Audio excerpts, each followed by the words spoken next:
Salut les amis, j'espère que vous allez bien.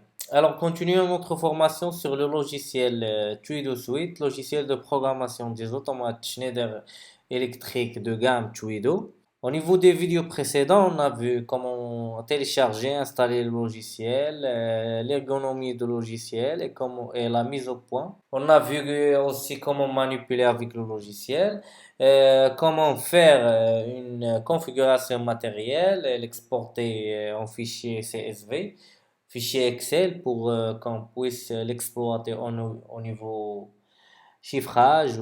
Voilà.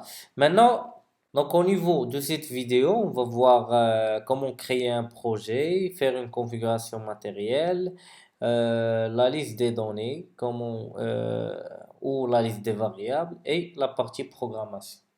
Donc, si vous êtes nouveau, n'hésitez pas de vous abonner à notre chaîne en cliquant sur le bouton rouge s'abonner qui est juste en bas de la vidéo et activer la cloche de notification afin d'avoir de nouveaux tutoriels publiés sur notre chaîne.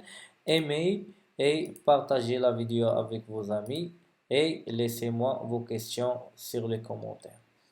Donc, en lançant le logiciel, on va créer un nouveau projet. Le nom de mon projet, test programme. Programme, voilà, programme, je crée, on clique sur créer, voilà, on passe à la description de la configuration matérielle. Pour moi, je vais laisser le processeur par défaut qu'il me donne. Si vous n'êtes, si vous voulez, si vous n'avez pas encore vu la vidéo sur la configuration matérielle, vous pouvez voir le lien sur la description. D'accord? Maintenant, on part automatiquement sur la partie programme. Voilà, j'ai ici. La première des choses, on définit les symboles de nos entrées-sorties. D'accord? Ici, on a configuré programme et mettre au point. La première partie, c'est la configuration des entrées-sorties. Voilà. Ici, on a un processeur qui a 24 entrées TOR et 16 sorties TOR. Donc, c'est un processeur de 40 entrées-sorties. Par exemple, la définition des symboles, par exemple, l'entrée 1, défaut, par exemple. 2, c'est retour marche, ou RM. RM, RM, voilà. Le défaut et le retour marche. Pour les sorties, par exemple, j'ai commande marche. Commande, voilà, commande marche, voilà. Pour ça, c'est pour les entrées tutoriel. Je clique sur appliquer. Il y a configuration des données. Par exemple, j'ai des bits mémoire ou des choses, des infos internes au niveau du programme que je peux utiliser. Par exemple, M0, par exemple, bit 1, voilà, bit 2.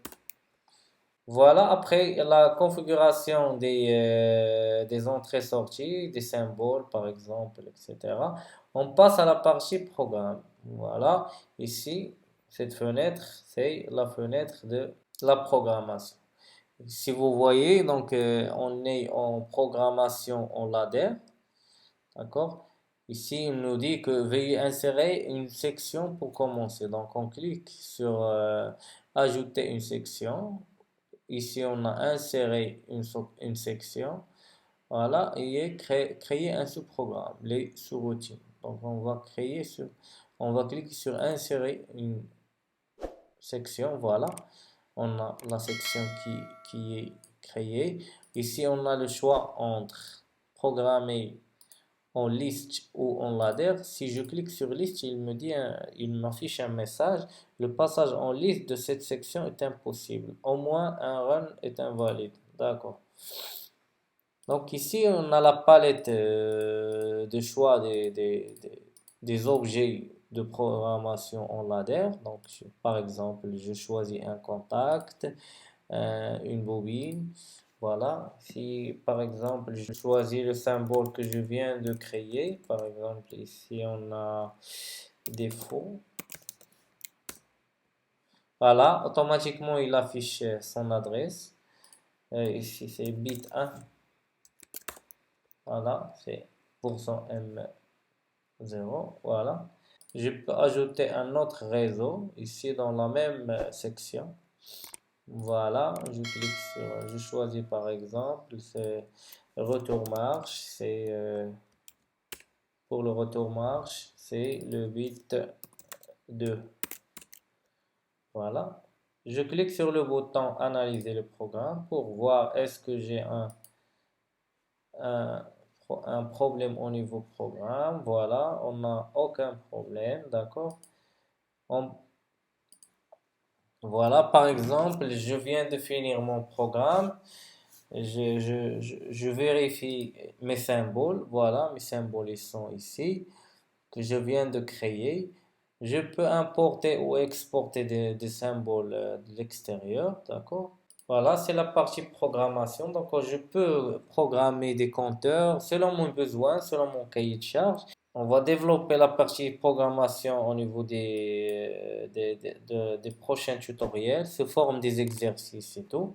D'accord? Donc, une fois j'ai terminé la partie programmation, j'ai défini mes symboles, voilà, je pars à la partie mise au point pour la connexion à un automate. C'est le sujet de notre vidéo suivante. Après cette vidéo, je vais vous présenter comment se connecter à un automate réel, le tweet que j'ai avec moi. Donc, je vais vous présenter comment se connecter avec un automate et transférer le programme vers l'automate et voir comment le programme que nous venons de créer, il va réagir, etc.